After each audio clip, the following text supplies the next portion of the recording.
It is only through a change in human consciousness that the world will be transformed. The personal and the planetary are connected.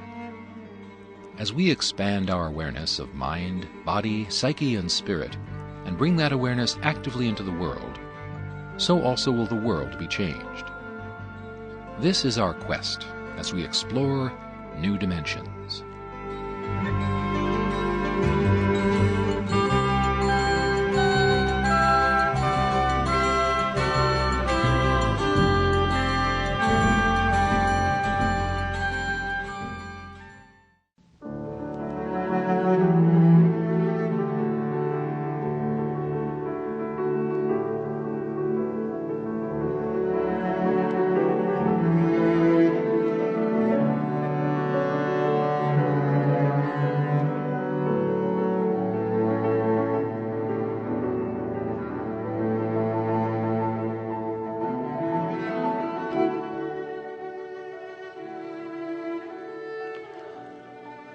In a culture that glorifies fast cars, fast food, eternal youth, and rampant materialism, it is not surprising that many of us give little thought to what life is really about. Mostly we tend to go along on automatic pilot, adhering to old patterns and long-held beliefs, without very much reflection on our actions. Today we want to explore the possibilities of the introspective life, looking within and without, reflecting upon our values, assessing our relationships, seeing the brevity and preciousness of life, and so much more. Our guest is Robert Nozick, author of The Examined Life, Philosophical Meditations. Robert Nozick is the author, Kingsley Porter Professor of Philosophy at Harvard University. His book, Anarchy, State, and Utopia, caused controversy and discussion with its comments on the welfare state. It went on to win the 1975 National Book Award. His second book, Philosophical Explanations, won the Ralph Waldo Emerson Award, Phi Beta Kappa, in 1982. He is the recipient of fellowships from the Rockefeller Foundation and National Endowment for the Humanities, and is a member of the Council of Scholars of the Library of Congress. Join us for the next hour as we explore the meaning of life with our guest, Robert Nozick. My name is Michael Toms. I'll be your host. Welcome to New Dimensions.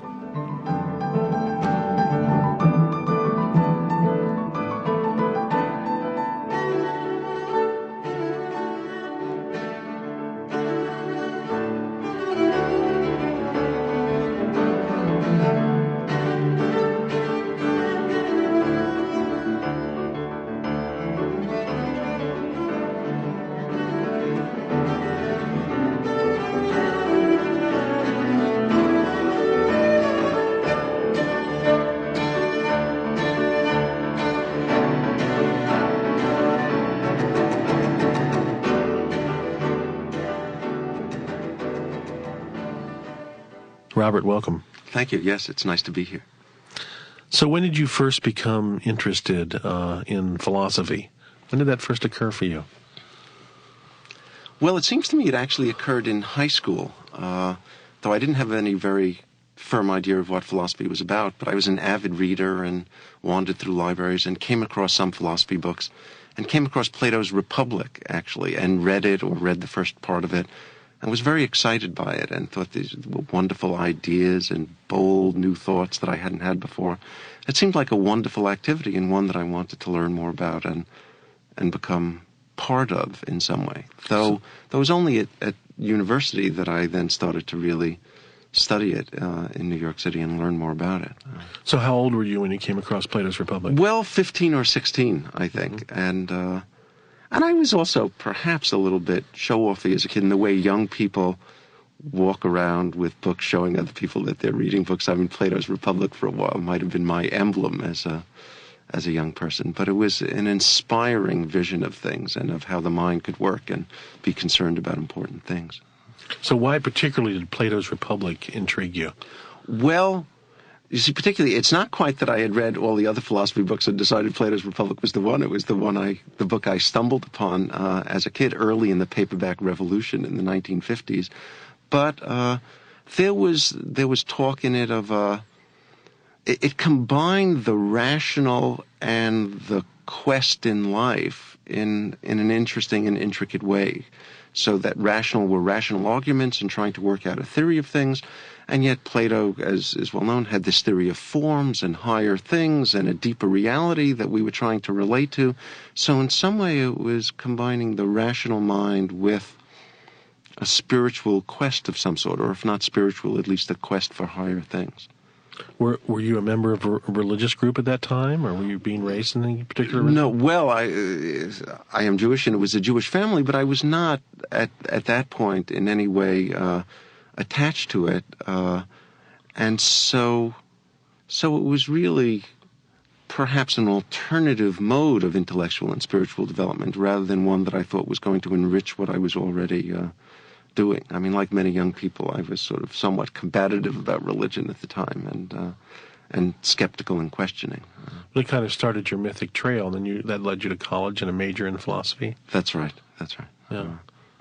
And to graduate school afterwards. And though the intellectual work I've done has been different with each book and each time, still when I look at the career pattern of undergraduate, graduate student, faculty member, and so on, it's been rather a straight line. Perhaps it ought to zigzag more, and I ought to do more about that. But it's been in career and occupational terms a relatively straight line. One of the things that struck me about the Examined Life is that you begin with a chapter on dying. Why did you do that?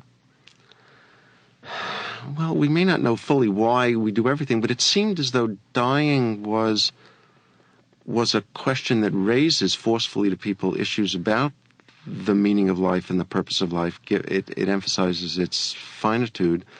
And it was also a time when my father was undergoing a long illness, and it was something that I was thinking a lot about at the time. Since the book was published in the summer of 1990, he died, and so it was something that was much on my mind at the time, and I wanted to. It was perhaps a way of emphasizing that this book was going to be more personally written than the other philosophy books that I'd written. So I was going to start out with a subject that directly concerned me and was moving me, and that had a lot of emotion attached to it, as well as intellectual curiosity. You made a point that we can't really confront death until our parents are dead. Perhaps you could elaborate on that. Well, it seemed to me that, sometimes it's said that people really never take seriously the possibility of their own death, and that didn't seem right. It seems that some people really do and cope with it in interesting ways. But that while one's parents were alive, there was the sense that it wasn't your turn yet, that somebody else still had to go first. Not that you were looking forward in any way to their deaths, but it's as though there was a sequence of generations, and until they were dead, you weren't next in line, but you were some distance away from the prospect. And so I thought that it was only when you were next in line that you could face it most truly and forcefully. And now what that means is actually at the time that I was writing the book, my father was still alive. So maybe it was also my way of saying that the reader should take that into account, and that I might be having different thoughts afterwards when I was confronting death, or the prospect of it, in a more immediate way myself, or at least the prospect of my own death. So what happened after he died? And did your view change? Well, it's been relatively recent, and I must say that I haven't really spent any time thinking about my own death since then. But of course, I've thought about him and the nature of his life. So perhaps it's too soon to say whether I'll have what different thoughts I'd have about that topic. Somehow in the death of our parents, the parent in some ways becomes a teacher for us to remind us what we're about to go through at some point in the future. And did you find that your father was your teacher in that way? Well, he was certainly very encouraging about the different things I was doing, but it may be that we expect that we'll follow the path of our parents in some way, not necessarily the way they've lived or what their goals are, but I found, perhaps unrealistically, that, and I found that other friends think this as well, that you sort of expect the lifespan of your parents, and you worry about encountering some of the same physical difficulties and ailments that they did, and so on. So in that sense, they provide a certain kind of framework within which you think your life will go on, and and within which you have to live. But a teacher, I don't think I can really say that, but we may not be very aware of all of the things that really do teach us in the world as we pass through it. And then when you left the essay on dying, you went into the relationship of parents and children. Yes.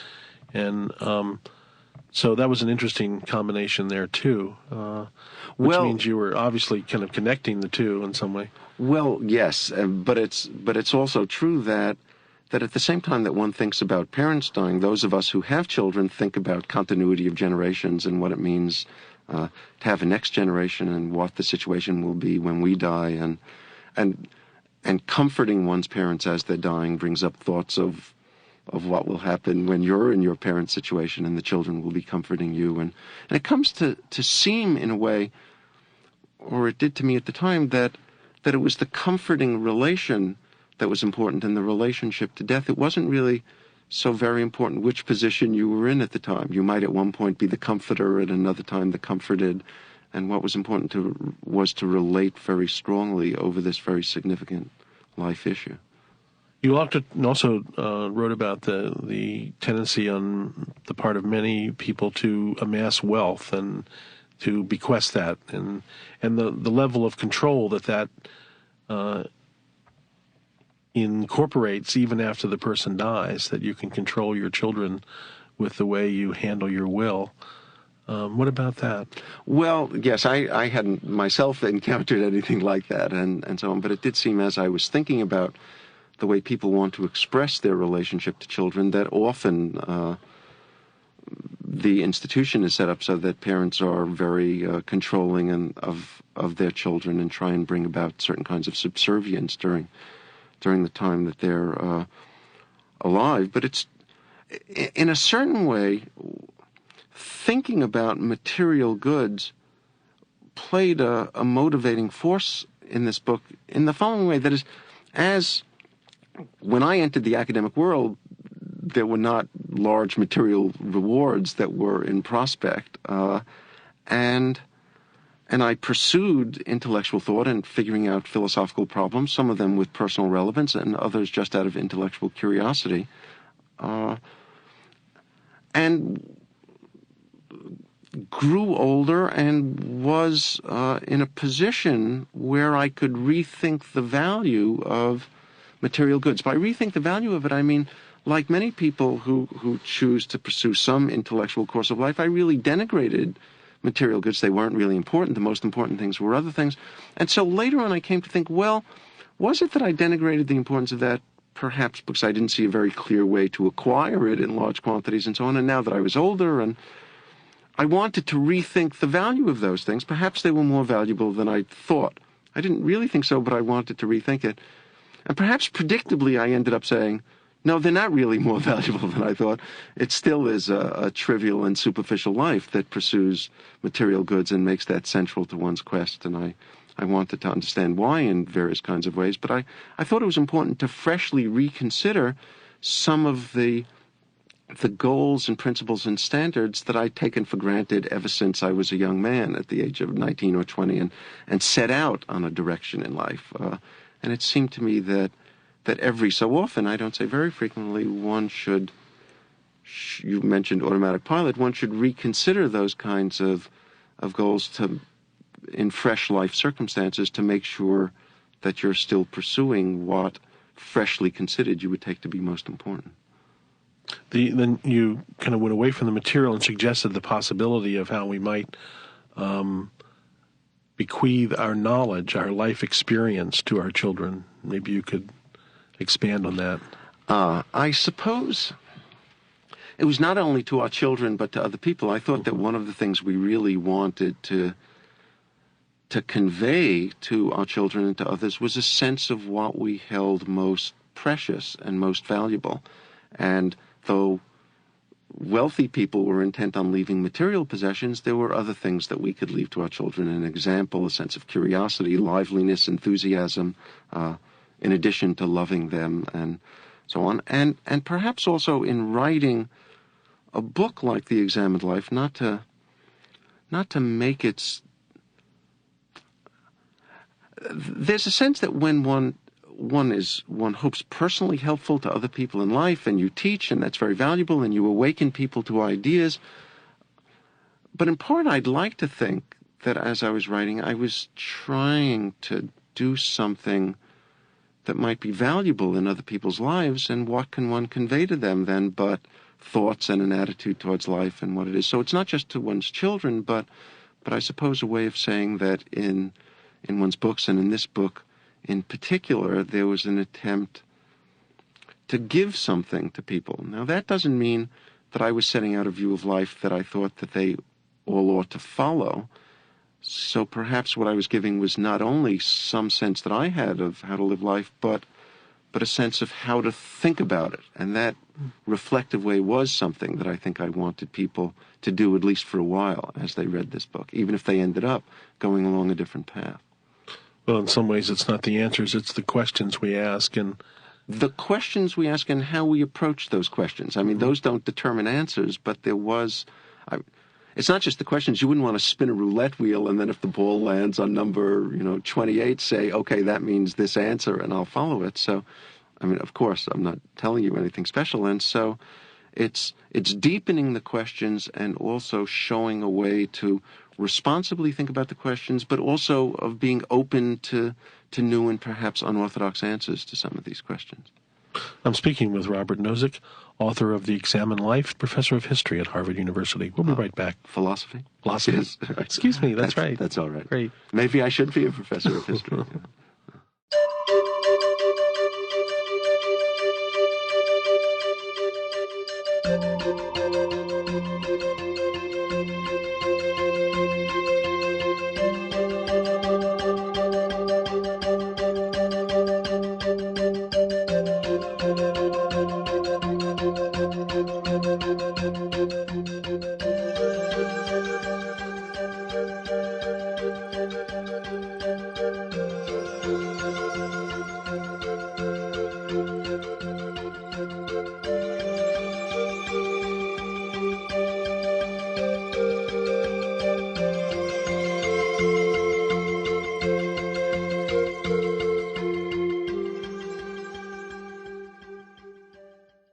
Robert, are we all creative? Do we all have creative capacity?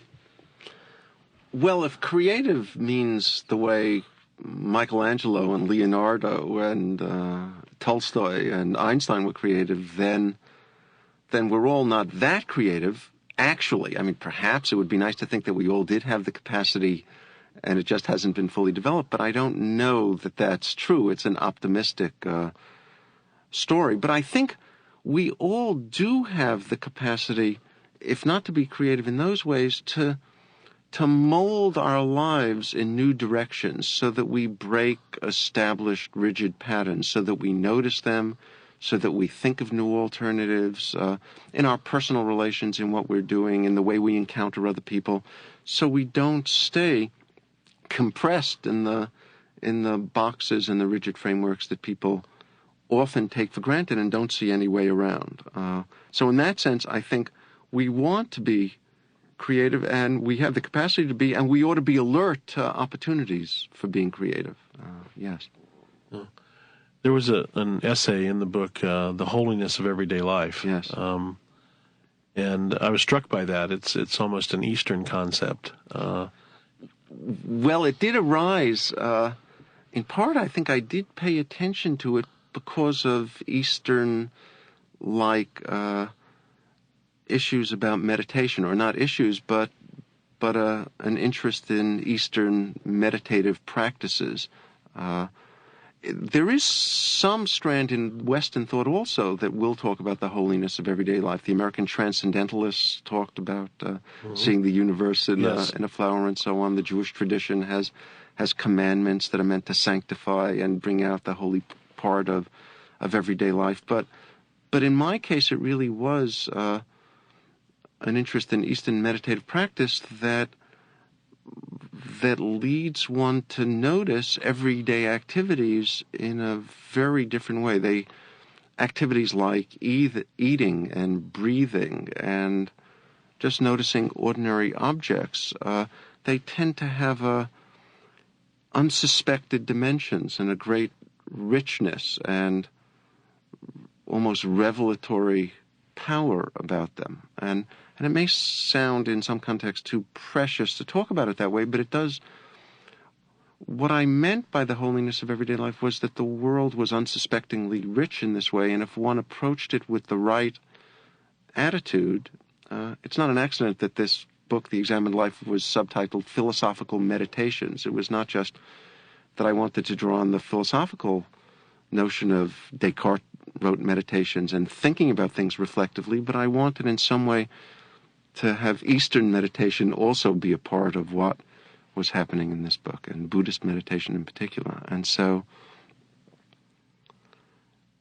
yes, the holiness of everyday life is something that one can come to freshly notice through meditative practice.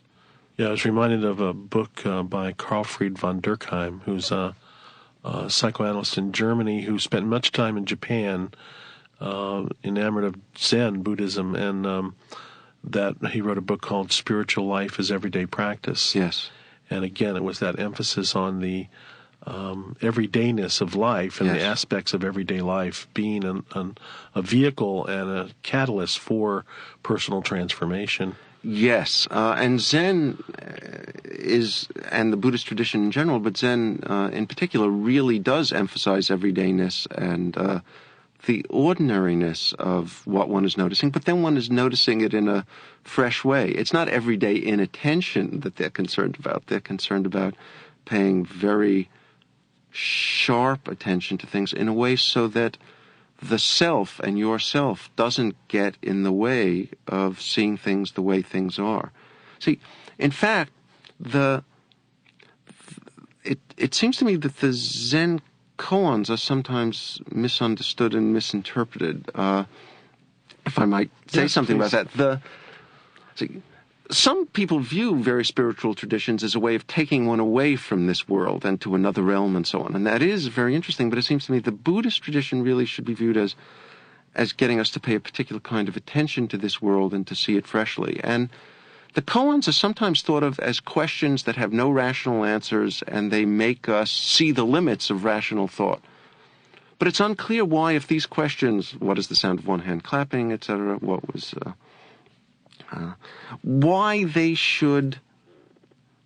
if they're really meaningless questions, why any more than any other meaningless question? If somebody asked you, Ishkabibble, Manta, something, and made up some meaningless sequence of sounds with a questioning intonation, it would not get you to see the limitations of rational thought. So how is it that in meditating on the koans and thinking about them, we're to come to some new insight? And it seems to me that one can understand it in the following way, that, and this is a known part of Buddhist doctrine, that one is meant to come to a new understanding of the nature of the self. There is a Buddhist no-self doctrine, and in some way, minimally put, we can say that the Buddhist tradition is thinking that the self and a concern with ego concerns and organizing one's being around the kind of entity that a self is gets in the way of the most direct relationship to things. It's as though the self is a pair of colored glasses that we wear through which we see everything. And so much of Buddhist practice is designed to weaken that self, perhaps dissolve it, get rid of that conception of the self so that you experience your being differently and hence come to experience the world differently. So now back to Zen koans, a hypothesis is the following, that we structure our experience of the world around the self. It's like those famous diagrams of psychologists where you can see two faces looking at each other, or a vase, or when we, as kids, would draw a box in 3 dimensions in lines. Do you see it, with this corner facing inward or backward and so on, and it flips back and forth. And when we look at those diagrams, if somebody doesn't see it a certain way, and you're trying to say, look, you can see a vase rather than 2 faces, we can say, look, notice this is the corner of the vase rather than part of somebody's forehead, or notice this corner of the box as the lower right-hand front corner rather than this other one, and then it springs into place. Well, similarly, our view of the world is organized around the self. When the self is part of it, it gets contoured and springs into place in a certain way. And if you alter the view of the self, so the Buddhist tradition is saying, I'm saying, then you come to see the world completely differently. It's not that you're seeing another world, but what you see and relate to when you're not filtering it through the self is as different from what you saw before as two faces off from a vase. It's a completely different gestalt experience of the world. And it may well be then that when you see the world differently in that way, the koan questions really do have very straightforward answers. It's hard to see what those answers could be and to make sense of them when we're seeing the world normally organized around the very strong notion of the self and ego. But when we see it differently, then those koan questions can be very clear with very clear and straightforward answers. And so a test of your seeing the world in that different way is really seeing what those answers are and making sense of it. Well, and also, I think some ways in the concept of the self, it really has its source in the mind. Yes. And how we perceive who we are, who we think we are. Yes. And then I think the practice of Buddhist meditation is really the study of the mind and how the mind works, and Krishnamurti, although he wasn't a Buddhist, he had a lot of similarities to Buddhists. He used to say, we have to go beyond the mind to knowing, and he was referring, of course, to the mind-brain, that part of the mind that creates those patterns and those automatic pilots, as it were, that cloak our real ability to see, to have that other perspective that you're saying, that other perception, to see the vase instead of the faces, or the faces instead of the vase. Yes. But there is, when one does that careful noticing of the way the mind works, there's sometimes an assumption, and then we notice how reality looks when we pay very careful attention to how the mind works, that we're discovering a truer way that it is. For example, in the Buddhist tradition, doing a certain sort of meditative practice, the world comes to seem less substantial. Just as there's a Buddhist doctrine of no self, there's a view that physical objects are really impermanent, and you can, by meditative practice, come to see objects as flickering, as not continuous in time. And then there's a conclusion that says, now that we've come to notice things more carefully, being very careful in our meditative practice, we've discovered by observation that the world isn't as substantial as we thought it was, and there's an emptiness underneath, and that it's flickering. But that's also an assumption that practice is getting you to make more accurate observations. And there might be, without going into detail, there might be other explanations of those observations which don't involve the world being less substantial, but you might be really noticing something about how the mind works in representing the world. And so this kind of flickering in Buddhist meditative practice, which is reported in a lot of literature and by a lot of people, might be really an observation of how the mind represents the world rather than of a not very substantial world. The world still might be very substantial, but we've learned something about how we represent it, just as sort of movie frames represent a continuous world in a discontinuous way, and we don't normally notice that. Similarly, our mind might represent the world, that a continuous, substantial world in a discontinuous way, and we don't normally notice it. And the Buddhist meditation enables us to pay very careful attention and notice that about how our mind works. But you shouldn't rush to conclude that the world isn't very substantial. I want to continue this, Robert. Yes. We're getting into something here that's really interesting. I'm speaking with Robert Nozick, author of The Examined Life, professor of philosophy at Harvard University. We'll be back in 1 minute.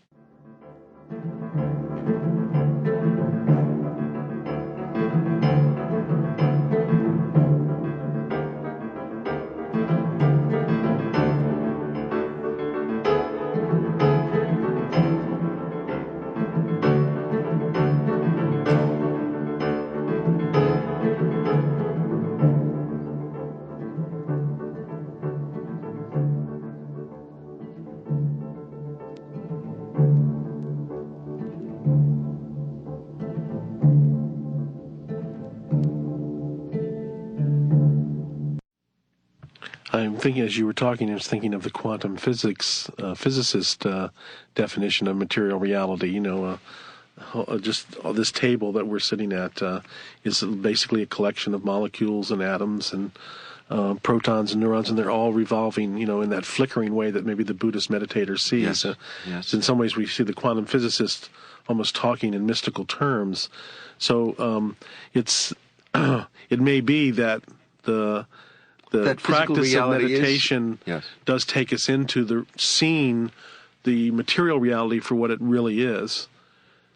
Not hard, but soft in some way. I understand.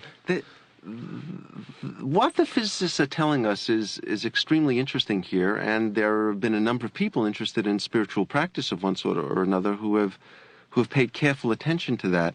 I am slightly skeptical, and I might say what I think about that, without being as knowledgeable as I would like to be about it.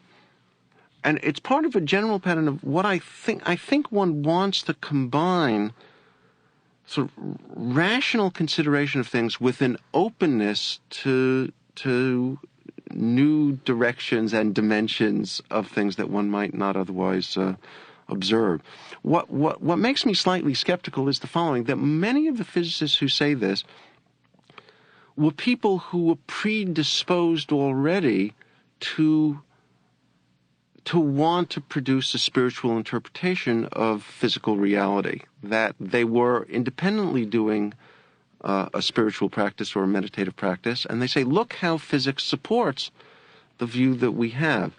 And it may, but what I would find more convincing, not being an expert myself, is I would like to hear some, hardcore materialist physicist say, I used to think it was all garbage, and I really don't want the world to be this way. It's not that I hope that it turns out to be this way. I don't want the world to be this way, but nevertheless, physics and its results now drive me to conclude that in some way the physical reality is less material and more spiritual in some way and involves consciousness and all that than I had thought before.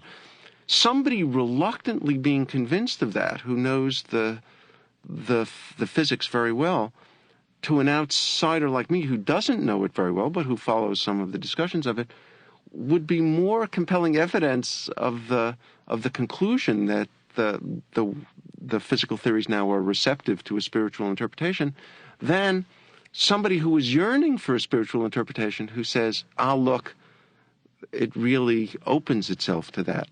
So I'm not saying that the physicists of sorts that, and perhaps you've spoken to them on your program, who come and say, look, quantum physics now, and talk about superpositions and quantum states and Bell's theorem and a lot of technical things really do support and fit in very well with some Eastern view when they themselves love the Eastern view to begin with. I'd like somebody who doesn't like the Eastern view and says, by God damn it, I really have to pay serious attention to that now because physics forces me to. And when that happens, then the rest of us who are not experts will know that physics really does show something like that. Well, I'm not suggesting that the bridge be made. I'm suggesting that there are physicists who are not into Eastern philosophy that are essentially telling us what material reality looks like. Yes. And I'm just saying, isn't that interesting? Yes. That physicist's view of material reality is very similar to the Buddhist meditator's view over here.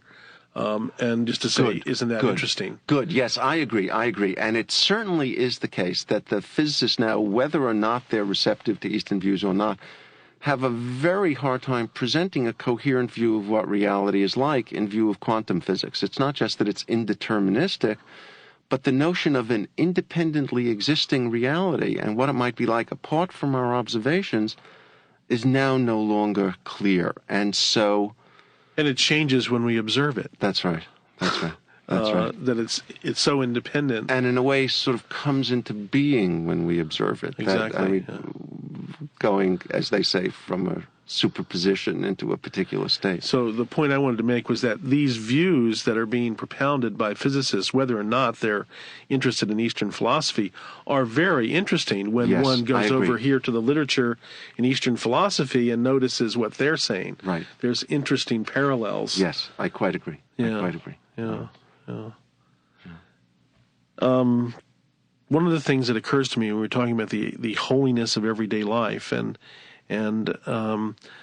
there's this idea in American culture of life, liberty, and the pursuit of happiness.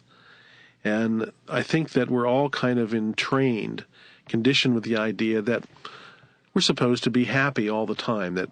And if we don't have happiness most of the time, then something's wrong with our life. Now, you suggest something a little different than that. Yes. It does seem to me that when people say that about happiness, they're normally thinking of happiness as some kind of inner experience or emotion or feeling. I mean, to put it very crudely, it's like a feel-good view of things. And they think, well, we should feel good all the time and other people should. To be sure, if bad things happen, we want to respond to them in some appropriate ways. And that might be to feel bad if there's a tragedy. But the desirable state is to feel good always. And I'm not saying that's undesirable, but the view that that's the be-all and end-all of life is wrong, it seems to me, for two reasons. One, it treats us as empty buckets to be filled with good feeling. It ignores what we should be like and how our nature should be developed. It's just we ought to be stuffed full of goodies, of good feelings and good feeling emotions. And perhaps a sharp way of saying that happiness isn't the only thing that matters, and perhaps even the most important thing that might be suggestive in this context would be, one can imagine a science fiction situation. It's one that I describe in this book, The Examined Life, and had once described earlier also, of a kind of machine, an experience machine, that could give us any kind of experiences we want. You can float in a tank with electrodes attached to your brain. We can imagine, it's not now the case, so far as I know, but we can imagine that psychology and neurophysiology develop over the next 50 and 100 years, so it will soon be possible to give people any experiences that they might want from the inside by stimulating their neurons and altering the chemistry of the brain in particular ways. We also have the development of virtual reality. That's right. With computers, which is quite extraordinary. That's right. And so we have various technologies that promise that, and then you can ask yourself the question, well, would I want to spend a life like that? Would that give me everything I want? If all that matters to us, or should matter, is feeling happy and the kinds of experiences and even emotions we have, then, and people might say that on this view, the reason you would want to love someone else is for the feeling of love and the good feeling it gives you, rather than actually relating to that other person. The reason you would want to make something happen in the world is for the feeling of accomplishing that. Well, these machines might give us all that. Now, I would not, and I assume most people would not choose to plug into such machines. And not just because other people might be unhappy. We might imagine those machines are available to them also and not worry about who's supplying it to them. So what would be left out of a life that had any feelings you want from the inside? You could have the feelings of interviewing people on a radio program. The machine could give you that, of extremely fascinating interviews. Your listeners might have more interesting experiences than I'm now giving them right now. So what would be left out of something like that? Well, it would be like living a lie. We wouldn't actually be doing those things. You wouldn't actually write a book. You just have the feeling of having written a book. But we want actually to do various things. We want the world actually to be a certain way, and we want to connect with actuality and with reality in a certain way. See, Freud actually formulated a principle he called the reality principle. There was the pleasure principle, which essentially was saying in some version that all we want is to be happy. And the reality principle said, well, we want to pay attention to reality because reality gets in the way of our being happy, and so we pay attention to reality only as a way of maximizing or enhancing the pleasure that we have over a lifetime. We pay attention to reality so that we can interact with it in a way so as to get more pleasure. And as he said, therefore, the reality principle is subsidiary to the pleasure principle. But I'm saying something different. That is that we think that contact with reality has a value in and of itself, an intrinsic value, not just because it serves getting more pleasure. The experience machine can give us more pleasure, but we don't want only that in a lifetime. We want really to have contact with reality. All right, so whatever that perception may be. Yeah. Whatever that is. But then that really raises questions. If we want contact with reality, and that has value, then maybe if we think that there are, I don't mean to be too evocative, that reality has various layers or levels, or there's a deeper reality other than the one that we ordinarily think we're encountering, then we want contact with that as well. And in fact, part of our reason for wanting contact with actuality and not just floating in an experience machine might also be a reason for saying that what we want is a contact with the deepest reality there is, and we want to be able to guide our lives to find out what that is and to establish that kind of contact. Yeah, and there's the paradox of this pursuit of happiness and pleasure, the paradox that exists, I think, particularly in the West, and I'm thinking particularly of my Irish forebears. There's an Irish saying that says, it's not okay to have what you want. And so there's this feeling that when you do have what you want, or you're having pleasure, happiness, that's something you should feel guilty about it, because not everybody has it, that kind of thing. What about that? Yes, well, I think we don't want to be self-indulgent and just ignore the fact that other people have it. But I wonder, is it just the social conscience that your Irish forebears had and said, don't feel happy when you have what you want because others don't have it? Or was it some sense of guilt that they were carrying with them all the time? I think probably more it's a religious type of guilt that's inculcated through the religion. That's right. I don't think that we are, or that people should think of themselves as being undeserving of happiness. I don't think they should focus their lives solely around it, but I don't think that people are undeserving, and one would want people to be open to being happy in the same way we want them to be open to other aspects of the world. And we want them to live in a way that being happy is a fitting response to, not to focus upon happiness as their major goal, but to focus on other goals that we think it's proper to feel happy when you achieve and are living that way. And then the other aspect is, too, we won't say the antithesis of happiness, but the fact that there are valleys and peaks in life, and we do have our ups and downs. We do have our difficult moments and perhaps our easier moments. And there's an aspect of really experiencing that's important. There was an essay in the book, Examine Life of Darkness and Light.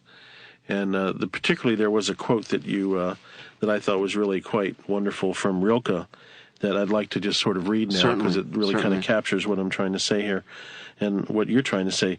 Whoever does not, sometime or other, give his full consent, his full and joyous consent to the dreadfulness of life, can never take possession of the unutterable abundance and power of our existence, can only walk on its edge, and one day, when the judgment is given, will have been neither alive nor dead. To show the identity of dreadfulness and bliss, these two faces on the same divine head, indeed this one single face, which just presents itself this way or that, according to our distance from it, or the state of mind in which we perceive it, this is the true significance and purpose of the elegies and the sonnets to Orpheus. Yes, I'm glad you read that. What's true is I included that quote partly to make myself uncomfortable, because I was aware that I wasn't myself giving my true assent fully to that dark side of things. And so for me, there's a puzzle. One certainly doesn't want to be oblivious to it. One wants, in the same way I think you don't want to live your life as a lie or live in the experience machine without actuality being that way. When there are things happening in the world, we want to recognize fully the nature of the world, and when there are tragedies and calamities, we want to respond fully to them in some deep and serious way. But I myself don't have a view that those calamities and tragedies are on a par with the good.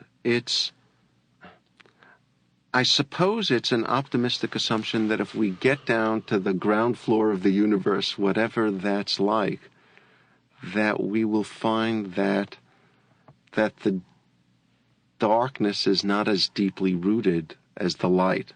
Now, well, we go back to the Buddhists and say there's no positive or negative. That's warp and woof of the universe, and it's how we perceive it that is the criteria, the critical factor. Yes. I mean, I even as I speak, and your audience no doubt notice I'm speaking more hesitantly, it's that perhaps this is, as the Buddhists would say, still my attachment to the world, that I want it in some way to be in a positive light, and I am still drawing this distinction between the positive and the negative. And so one part of me thinks perhaps it's a more profound view to eliminate that distinction and welcome all aspects of the universe. And another part of me still has this evaluative criterion that aims towards the positive and is not equally welcoming of everything. But I know for your own experience, for my own experience, we can speak of times in our life that we've been through some kind of suffering, and coming out the other side of it, somehow life takes on a different quality than before we had the suffering. And also, having interviewed people who've been through great suffering, talked with people who've been through great suffering, there's a quality of their appreciation of life that I notice that may not have been there, I would guess, I don't know this for certain, but may not have been there quite in the same way at the level or the depth that it is now because of the suffering that they went through. Yes. The suffering can deepen a person in all kinds of ways, and it can also give them a new appreciation of the positive aspects of life, if only because they're aware of the fragility of that situation and very much aware of the contrast between those good, positive things and the suffering. But it's not, or is it, that they come to think that the suffering itself is as worthy and valuable? That is, it's a means, and I'm not denying that it can be a means towards an appreciation of other things and towards greater depth oneself. But I guess what I'm trying to focus on is that not to glorify suffering or to say that it's good to suffer, but the how we accept or perceive and experience the suffering is what's important, and that's where the embrace or the repulsion or the embrace takes place. That, you know, if we enter it with the idea that, well, I've got to feel this fully, and it's like it's feeling someone else's suffering. Yes. If we feel the death of our parent, the dying of our parent, do we feel that, or do we repress it? You know, and so often we tend to repress those feelings, and we don't really experience it fully. And in that sense, we rob ourselves of the experience of the richness of life. Yes, I agree that, and moreover, that in certain ways, opening ourselves to that suffering alters the character of the suffering. That in a way, by becoming less resistant to it, it allows it to pass through us in a way that rigidly bracing ourselves against it and fighting it each instant just doesn't. Shatters us, and it prolongs the suffering and alters its character. So in a way, you want to become, in a way, as empty as possible during that time of suffering so that it passes through you and out. Now, that's easy to say and hard to do, but it is also one model, an analogy of that in a more delimited arena is the way certain kinds of pain can be coped with in meditative practice, the way even sitting in cross-legged position can be painful over an extended period of time. Your knees hurt, your legs hurt, your ankles hurt, and so on. And this is now just an empirical fact, not a wish, focusing upon the unpleasant sensations rather than trying to ignore them, focusing on the pain with full meditative attention alters the character of those sensations. It, instead of a massive lump of intractable pain, it breaks it up.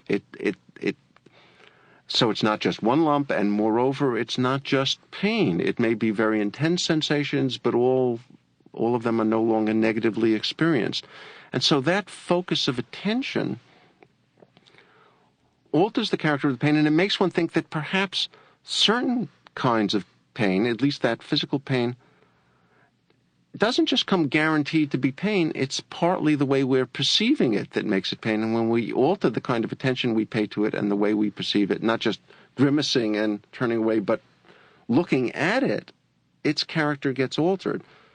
Now, I don't say that that would necessarily happen with other suffering in life, that one pays very careful attention to it. It would itself not turn out to be as painful. That's a complicated question, but certainly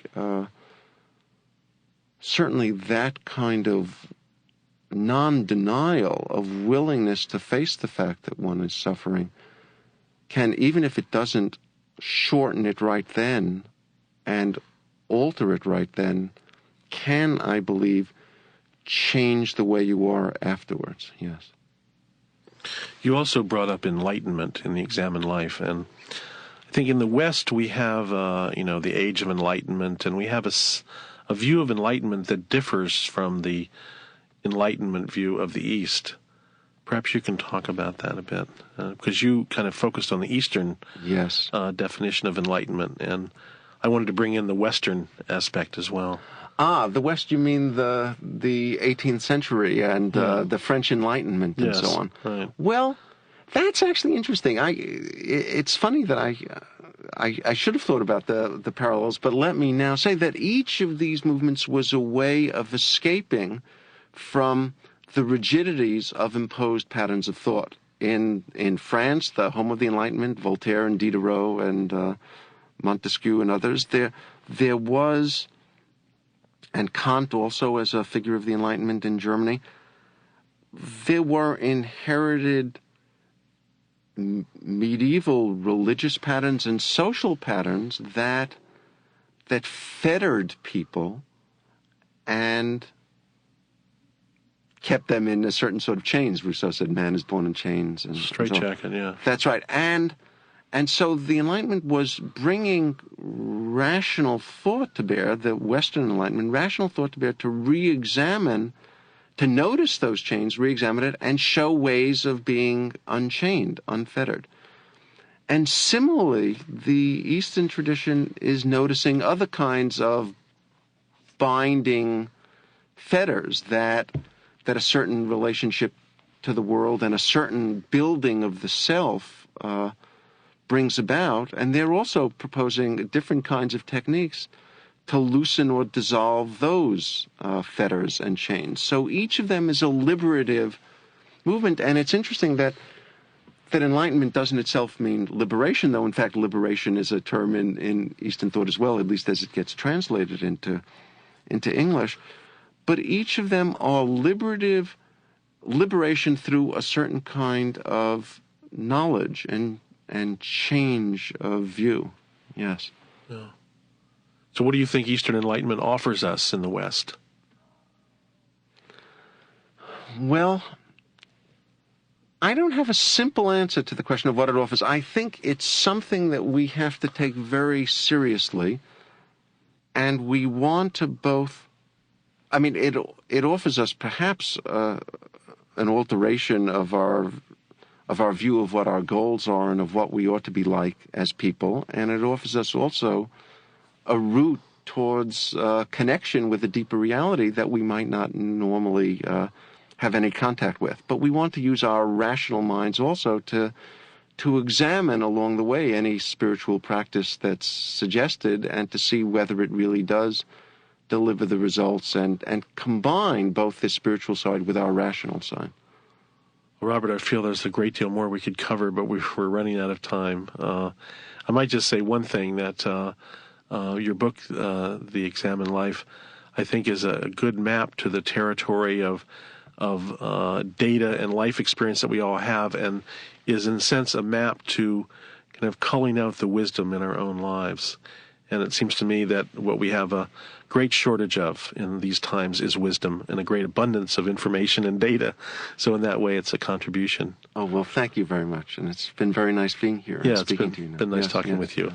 My guest has been Robert Nozick, professor of philosophy at Harvard University and author of The Examined Life, published in paperback by Simon & Schuster, Touchstone.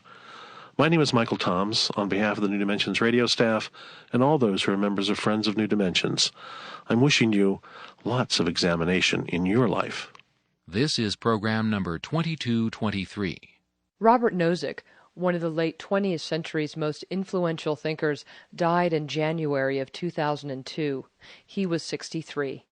New Dimensions Radio is an independent producer supported by listener contributions. Since 1973, New Dimensions Radio has produced programming covering the history of the future.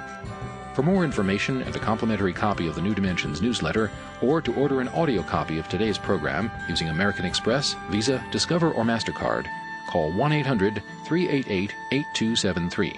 That's 1-800-388-TAPE. Or visit our website, newdimensions.org.